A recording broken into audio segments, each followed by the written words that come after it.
ഇത് Manjapra mass Motors എന്നായിരുന്നു. നമ്മുടെ ഹോണ്ട ഡ്രീം യുഗ വണ്ടി നമ്മളത് വർക്കിന് കയറ്റിയിട്ടുണ്ട്. സർവീസിന് വേണ്ടിയിട്ട് കയറ്റിയിട്ടുണ്ട്, സർവീസിന് വേണ്ടിയിട്ട്. അപ്പോൾ കസ്റ്റമർ 2-3 കംപ്ലയിൻസ് ഒക്കെ വന്നിട്ടുണ്ട്.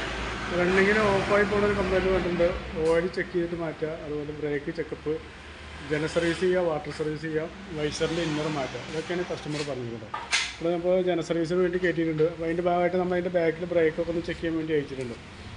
ബാക്കിൽ ബ്രേക്ക് ഷൂ നിലവിൽ ചെക്ക് ചെയ്ത് നോക്കുമ്പോൾ വേറെ കുഴപ്പമൊന്നുമില്ല. ഹോണ്ടയുടെ കമ്പനി ബ്രേക്ക് ഷൂആണ് കിടക്കുന്നത്. നിലയിൽ വേറെ കുഴപ്പമൊന്നുമില്ല. നമുക്കത് ക്ലീൻ ചെയ്ത് റീസെറ്റ് ചെയ്യാം. അതിൻ്റെ നീണ്ട റബ്ബറായാലും നിലയിൽ വേറെ കംപ്ലൈൻറ്റും ഇല്ല. ചെയിനൊക്കെ അത്യാവശ്യം ചെറിയ രീതിയിൽ ലൂസൊക്കെ ഉണ്ട്. അതൊക്കെ നമുക്കൊന്ന് ടൈറ്റിൻ്റെ ഓയിലും പീസും കൊടുത്തിട്ടൊന്ന് റീസെറ്റ് ചെയ്യാം കേട്ടോ. പിന്നെ അതുപോലെ നമ്മളതിൻ്റെ എയർ ഫിൽറ്ററിൻ്റെ ഭാഗമൊന്ന് ചെക്ക് ചെയ്യാൻ വേണ്ടി അയച്ചിട്ടുണ്ട്. എയർ ഫിൽറ്റർ ആയാലും നിലയിൽ വേറെ കുഴപ്പമൊന്നുമില്ല. നമുക്കത് ക്ലീൻ ചെയ്തെടുത്താൽ മതി. നിലയിൽ വേറെ കംപ്ലയിൻറ്റ്സ് ഒന്നുമില്ല.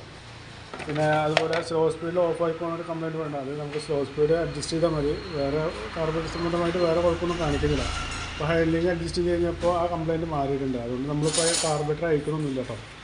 പിന്നെ അതിൻ്റെ എഞ്ചിൻ ഓയിൽ മാറ്റാറായിട്ട് അപ്പോൾ എഞ്ചിൻ ഓയിലോട് മാറ്റിയിട്ടൊന്ന് റീസെറ്റ് ആക്കുന്നുണ്ട്.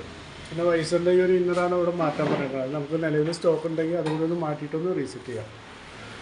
പിന്നെ ഓരോ ഫ്രണ്ടിലോട്ട് വന്നു കഴിഞ്ഞാൽ ഫ്രണ്ട് വീലൊക്കെ ഒന്ന് അയച്ച് ക്ലീൻ ചെയ്യേണ്ടത്. ഇപ്പോൾ ഞാൻ ബാക്ക് വീൽ അയച്ചുകൊണ്ടാണ്. അത് കഴിഞ്ഞാൽ ഫ്രണ്ട് വീലൊക്കെ ഒന്ന് അയച്ച് അതിൻ്റെ ബ്രേക്ക് ക്യാമൊക്കെ ഒന്ന് അയച്ച് ഗ്രീസ് ചെയ്ത് റീസെറ്റ് ചെയ്യാനുണ്ട്.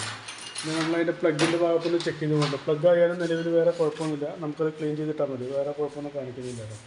പിന്നെ ബാറ്ററിയുടെ ഭാഗം ചെക്ക് ചെയ്ത് പോകുന്നുണ്ട്. ബാറ്ററി ഇരിക്കുന്ന ആമറോണിൻ്റെ ബാറ്ററിയാണ്. നിലവിൽ സെൽഫിന് വേറെ കുഴപ്പമൊന്നും കാണിക്കുന്നില്ല. അതിൻ്റെ വോൾട്ടൊക്കെ ചെക്ക് ചെയ്ത് നോക്കുമ്പോൾ 12.25 ലെവൽ വോൾട്ടുണ്ട്. അത് ടെസ്റ്റിലേക്ക് കൊടുക്കുമ്പോഴായാലും ഒരു 9.20 റേഞ്ച് വരെ വോൾട്ട് താഴോട്ട് വരുന്നുണ്ട്. അപ്പോൾ നിലവിലിപ്പോൾ ബാറ്ററിക്ക് വേറെ കുഴപ്പമൊന്നും കാണിക്കുന്നില്ല. പിന്നെ ഓടിച്ച് നോക്കിയിട്ട് വേറെ കംപ്ലയിൻറ്റ്സ് ഒന്നുമില്ല. നമുക്ക് പ്രത്യേകിച്ച് പാർട്സുകളും മറ്റേതും മാറ്റാനൊന്നുമില്ല. അതിൻ്റെ വൈസറിൻ്റെ ഇന്നറാണ് മെയിനായിട്ട് മാറ്റാനുള്ളത്. പിന്നെ അതുപോലെ എഞ്ചിൻ ഓയിലും മാറ്റാം. അപ്പോൾ അത്രയും ചെയ്ത് വരുമ്പോൾ ഒരു എസ്റ്റിമേറ്റ് പറയാം. നോക്കിയിട്ടൊന്ന് റിപ്ലൈ ചെയ്താൽ മതി കേട്ടോ. ഓക്കെ.